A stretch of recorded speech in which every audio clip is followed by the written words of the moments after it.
Stop.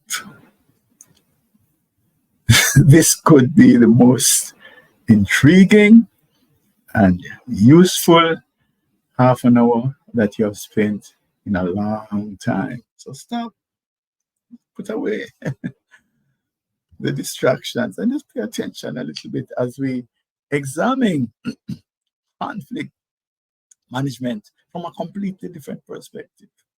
Right? I'm going to share 7 out of the box innovative ideas with respect to managing conflict. So I'm Trevor E.S. Smith. I'm with the Success with People Academy, and I will be your guide through these next few minutes. Remember, we promise and we do adhere to the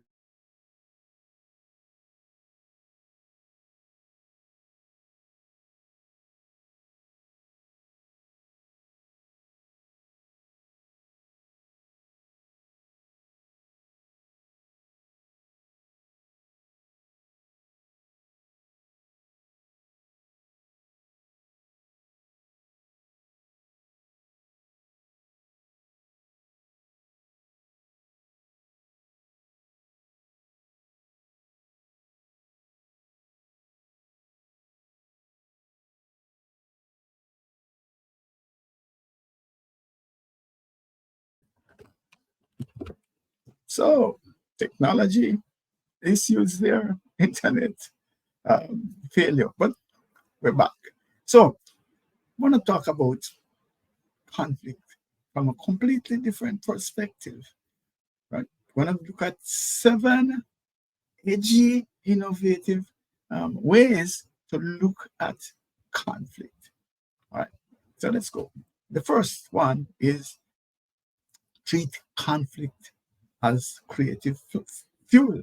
Yeah, instead of looking at conflict as an irritant, or as somebody says, oh, conflict is inevitable, so we just have to live with it. We don't have any agency. Well, let's take another look at conflict. Now, at its core, conflict is really about unmet needs. If you think it through, you will see that it is a need that's not been met that produces conflict. And we've studied all the different kinds of conflict, whether they are internal and expressed and unexpressed or interpersonal, all of that.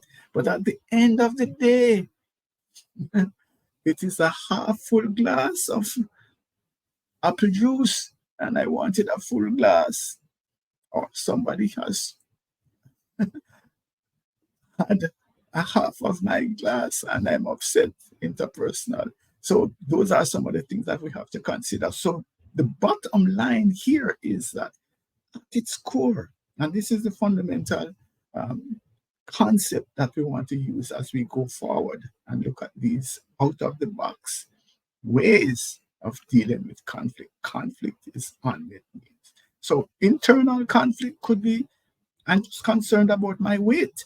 Has nothing to do with anybody else. But when I come to work, that conflict could be impacting my behavior. In the context of the team, it could be that I want my voice to be heard. I want to have a voice. I'm not being heard. Or it could be that someone is speaking to me in a way that I do not appreciate. At the organizational level, company could be having a challenge because we're not meeting our targets, or we have a pesky competitor who is eating into our market share. All of those things are needs, issues arising from unmet needs. So I want you to work through this with me, right? Just work with me, please. So when a need is met, progress is made. Hope you can agree with that. All right. So there is a need, and we're not talking want, we're saying need, and that is now met, progress is made. So if we have that mindset, then we can see conflict as a catalyst. Yes. So instead of being frustrated about my weight, I could seek progress by trying innovative weight management approaches. Yes. In the team, I could suggest, I could lobby and try to find ways in which new approaches could be taken to managing meetings. So my voice is now heard because everybody is being heard. And the other thing could be that we might use technology and have a forum, where people can actually come and give their ideas online. Okay. So here's the other point now. Okay. So I see a chat in, so we can actually pull that down. No, thanks, Roy. So our organization also now might be forced to find innovative strategies if we are to survive. So we could see then this unmet need, this conflict, driving innovation and creativity. So thanks. So we can pull down the chat. Thanks.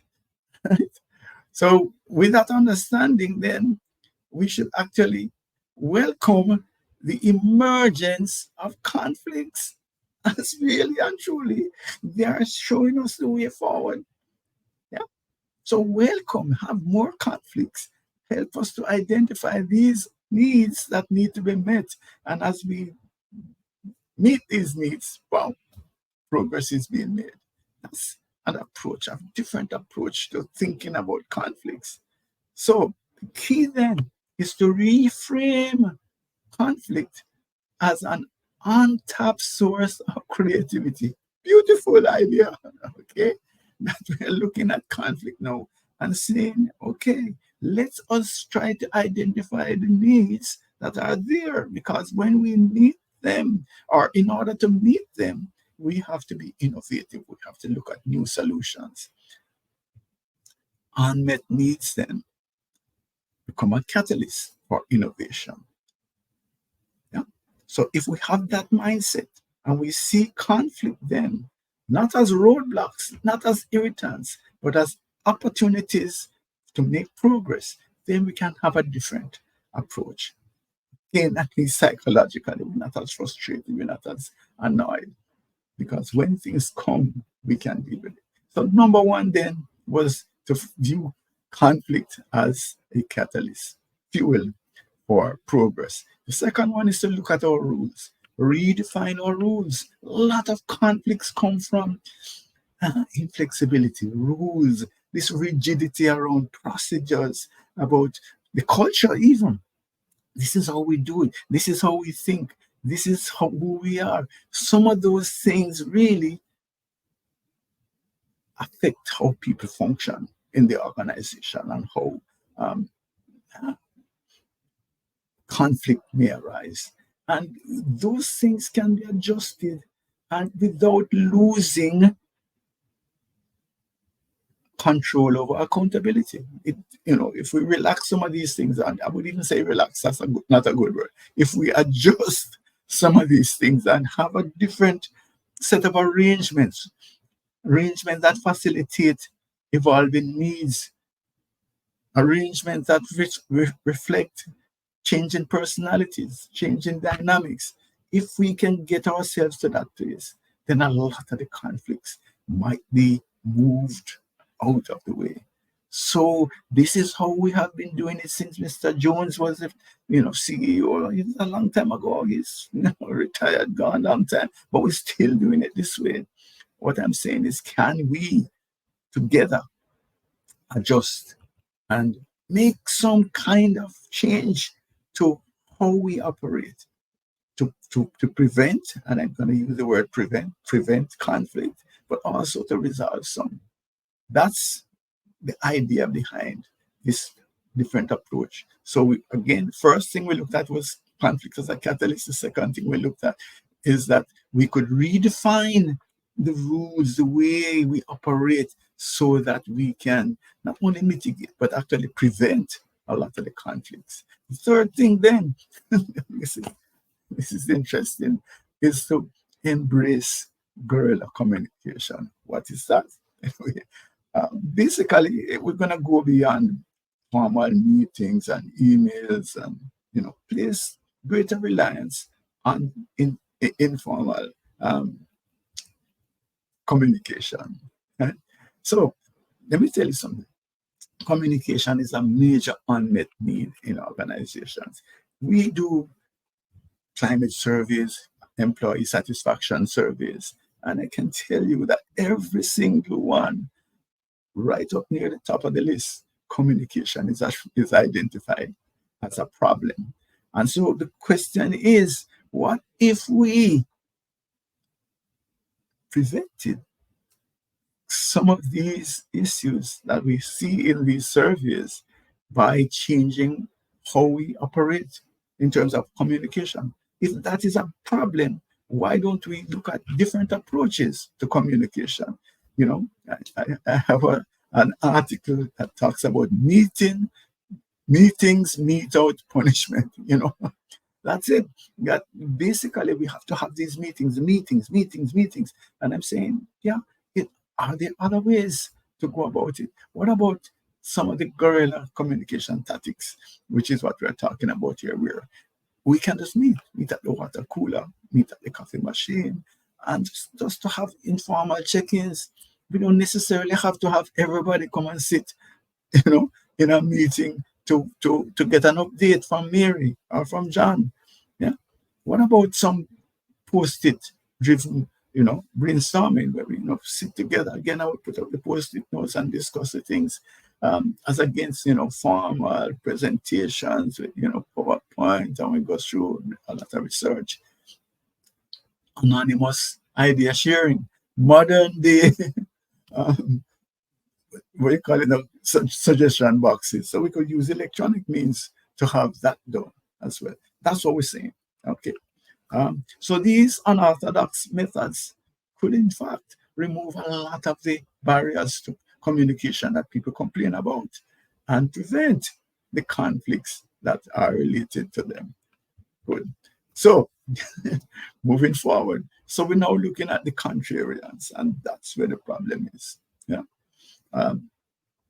The whole question is that sometimes we have individuals and their behaviors that we find irritating. Yeah? And so what if we could look at those behaviors from a different perspective? Not that they are annoying, but that they could be opening up the doors to opportunities. Yeah, that they might actually be preventing problems. Yeah. So what we're suggesting is that you should identify these descent champions. Is a bad thing to say, but yeah, but it's real. You want these people that are, yeah, maybe you see them as going against the grain, people who challenge the status quo. Yeah? But those people are preventing groupthink, yeah? Fostering healthy debates. And when we have these healthy debates, sometimes things that are not brought to the surface, but will come to the surface eventually and be a problem, those things come out early and we can deal with them. So these people could be seen as really a secret weapon in preventing conflicts on the road. I'm saying preventing, not resolving, but actually getting ahead of the game. Yeah. So that's a way to go about it. So let me, we use the discerning communication framework, right? So when we look at the D style, one of the things we know about this style is the desire for change, wanting to have things happen and wanting to happen now. So that could be annoying. Why don't we fix this? Why don't we do this? Why don't we? We just got here. Yeah, that might be a way, that is getting on their skin because Trevor is consistently wanting something changed, wanting something done differently. Hold on. Your C-style colleague could also be the thing where. So let me ask you this. Let me ask you that.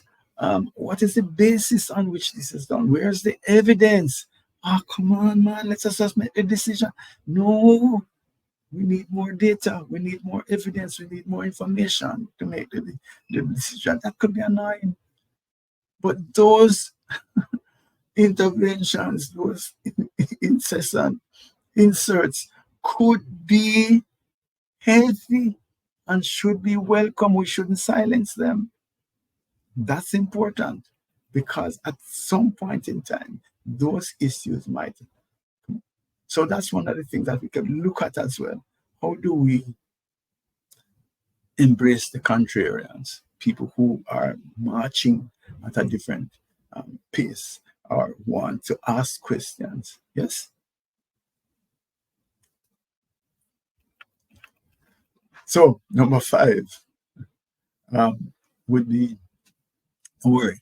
What I will do at the end is do a quick back, go back and run them through with you for you. All right. So behavior. Behavior is important. For me, I can tell you that in my couple of decades now of working with individuals, teams, organizations, behavioral style differences represent a huge percentage of conflict. Just a fundamental difference in terms of how we perceive life and how we want to relate and how we want to give information, receive information. Yeah. If you think about behavioral styles like you think about um, language communication, speaking language, or you can understand how easy it could be if a German speaking individual only speaks German and wants to speak with somebody who speaks Chinese and they have to communicate about important matters. You could see the challenge. Yeah. And the same thing is happening behaviorally, is that we have different behavioral styles, and out of those styles come conflict. Yes. So you might, if you look at on the right, in the red, you might be giving us just simple instruction, and the feedback might be, "Don't boss me, don't boss me." I don't like the tone in which you're asking me to do that. If you want me to do the thing, just ask me, but don't boss me. You know, like yeah, an issue. So that is some of the things that we want to talk about. If we look at on the list, we have a situation there where again the C-style individual might be saying, yeah, but just respect my privacy. Why would you want to know this about? No, I just want to know um, where you live. No, okay, fine. Want to pop by on a Saturday afternoon?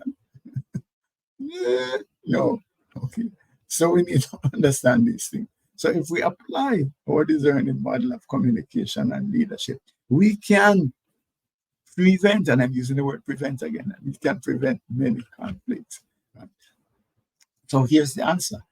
Identify your behavioral preferences. I'm suggesting, of course, that you do a formal behavioral analysis. And of course, we do extended disc behavioral DNA assessments on the Revolutionary Things platform. So do an assessment, do an analysis. You will learn so much about yourself. I can tell you, I had great insights from my assessment that I didn't understand. So there are some blind spots and some hidden areas in your life that no matter how old you are, how long you are, how insightful you are, you can't do it without an objective analysis. And so we're saying, do your behavioral assessment so you understand who you are, and also get some coaching as to how to identify the behavioral styles of others. Of course, it will be wise if you're working in a team to have everybody do the team analysis, and then you can put up team maps. So that's something that you could do.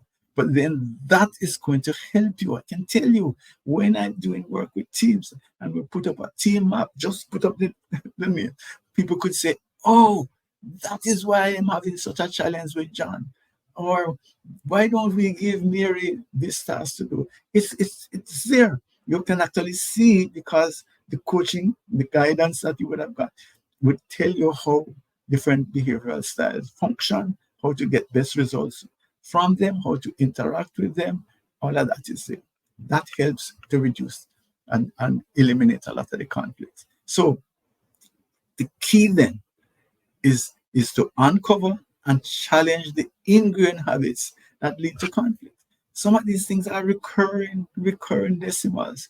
And if we just stop and say, hey, what's the source? Why is this happening? We can, in fact, prevent them from happening in the future. So our discerning communication techniques, principles help you to steer clear of many conflicts.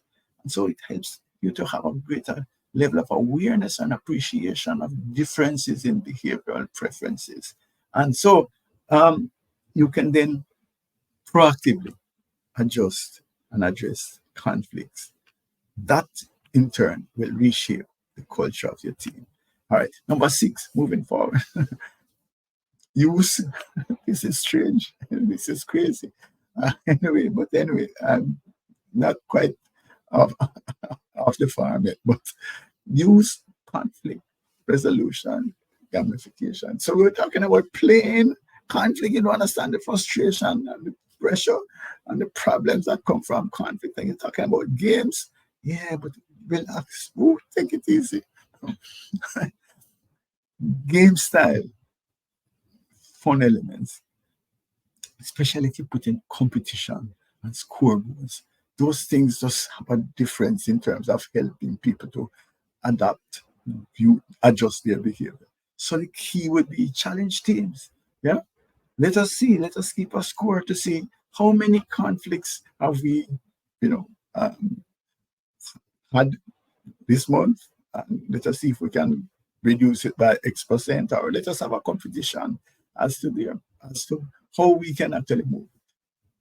Tally, win-win. When we had issues, some of these things where we have the silo fights, let us see if we can come up with win-win solutions and tally those things and keep a score, and to have quarterly sessions where we identify teams or individuals who have done things that help to produce harmony in the organization. That's it.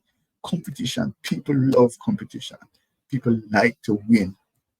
And so if we find creative ways to put fun stuff into this conflict battle, you'll be surprised to see the results that you can get. It's a thought, and creatively you can do it. Right? If you want guidance and help, putting up my hand, I'm here to help you.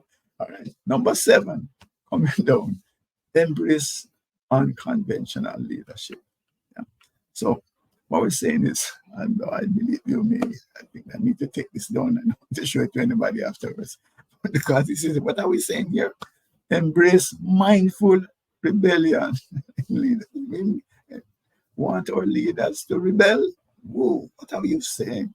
But anyway, embrace leaders who challenge conventional norms. But of course, they need to, value, not step outside of the values or the vision or the team dynamics. But there is a way, man, that some of these leaders can deal with the conflicts, not only in resolving them, but also in preventing them, getting ahead of the game. Last time I spoke about some of that in terms of the conflict prevention strategies, where you see that inevitably this is going to be headbutting in action, and just get ahead of it. Get ahead of it. That's the key. Yeah? So what is the bottom line here? We're saying, let's redefine how we view and manage conflicts. Let's have a different mindset. Let's play around with it. Yes, play around with it to see if we can have some kind of engaging way to deal with conflict, prevent conflict. And then, of course, you will see a spurt in team performance. Why am I saying we'll have a spurt? Because a lot of time and energy is being spent resolving conflicts. Or if it is not even being resolved, it might not be expressed, but people are pulling themselves out of the system because they have some unmet needs. So let's sing a new song. Let's play a different tune and see how we can have highly productive, harmonious themes that thrive on the edge. Yeah, that's where we want to go. Let me just share something quickly with you. Is that I put out this offer and I want to um, go back through it.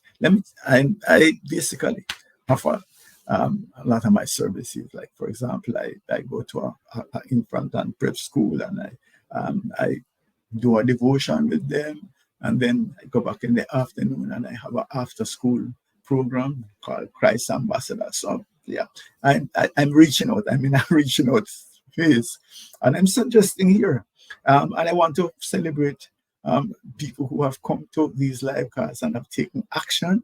I want to celebrate you, but some of you might be coming and saying, "Okay, fine, good to know. Nice information, but no action." Of course, nice to know without action. Application doesn't help. But here we go again. I'm still going to put on the table that I will do one of these. It's going to be long, like maybe an hour, since you want some interaction, live interaction. But I will run a webinar with respect to conflict with your team at no cost. No cost to you. Just send me an email at info@successwithpeople.org. And by the way, these live casts are available on our YouTube channel, Extended Disc Solutions. See it at the top right, Extended Disc Solutions. And also, we have this nice group on LinkedIn, Leadership DNA Club. You can ask me to join as well. It's not one of these bulletin boards where people just come and dump stuff. It's really good stuff that's there. All right. What I'm going to do then, I should tell you who we are a little bit, right? So we are the Success with People Academy, and we are part of the InfoServe group, and we deploy our discerning model of communication and leadership that helps people at a personal or a team or an organizational level to make progress. And we are franchise holders for Extended Disc, where we do this granular behavioral DNA assessments on the Revolutionary Things platform. Contact me. Let's have a talk. All right? All right. So for those of you who either came in late, were taking notes, and we are going too fast, let me just run through the 7 suggestions, out of the box suggestions to deal with conflict. So treat conflict as a creative fuel, It's a catalyst, basically, because unmet needs are, in fact, the source, the platform, the basis of conflict. So if we can address those needs, if we can identify them in the first place, then conflict could actually become a catalyst, for change, for innovation. So that's number 1. View conflict differently. Right? And then the second one is redefine the rules. A lot of procedure and rules and systems and culture just cripple individuals and cause a lot of conflict. And we are saying you could actually collectively come up with some different arrangements that allow for more flexibility. Flexibility as situations change, as personalities change. Yeah. Let us look at the dynamics and redefine our rules.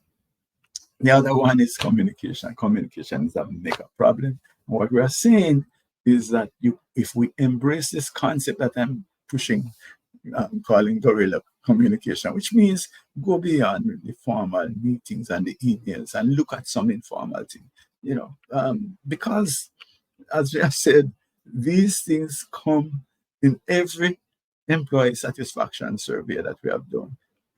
Communication is a big issue. So what about just some more, I'm coaching some leaders and I tell them, accidentally, but from your calendar though, accidentally meet up with somebody in the corridor.